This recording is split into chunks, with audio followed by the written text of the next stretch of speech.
Facing an international arrest warrant for war crimes in East Africa, Lord's Resistance Army Commander Joseph Kony's on the run.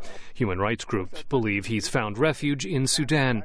Sasha Lezhnev is an analyst with the Enough Project. We have uncovered that the LRA has been setting up bases, or had set up bases, in an area that was de facto controlled by Sudan for the last couple of years. Commercial satellite images released by the Enough Project show what the group says is a camp used by the LRA as recently as February.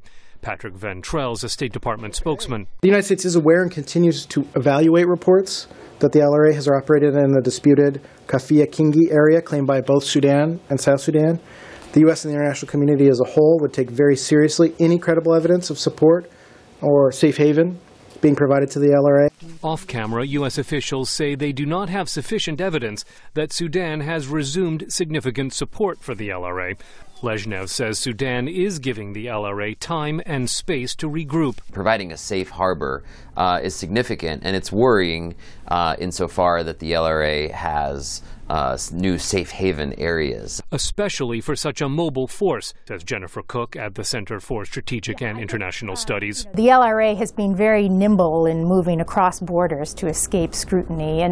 And you know, with everything that is going on between the north and south within Sudan, what's happening in the southern part of Sudan itself, I think there's not a whole lot of attention focused on tracking down the LRA within Sudan. Sudanese President Omar Hassan al-Bashir says he is not backing the LRA.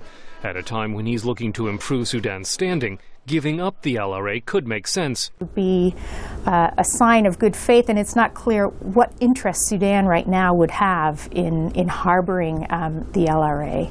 They've got bigger issues, such as fully restoring oil exports, in which China played a leading role. Lezhnev says Beijing could help with the LRA as well. Some creative pressure,